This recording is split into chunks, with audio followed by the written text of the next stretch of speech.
Hello, welcome to Do It Yourself channel. Today I will show you how to unblock existing contact that is in our phone book in Samsung Galaxy S22. So how to unblock a contact that we added to our blacklist? We need to go to contacts and we are looking for Mr. John that is blocked. As you can see from this little symbol close to the phone number, this number is blocked. How to unblock it? We need to go to this little menu here, three dots, and unblock contact. And now the blocked symbol is gone.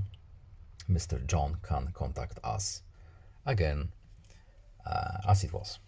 So I hope this video was helpful to you. Please leave a like and subscribe. Have a nice day and see you in the next video. Bye.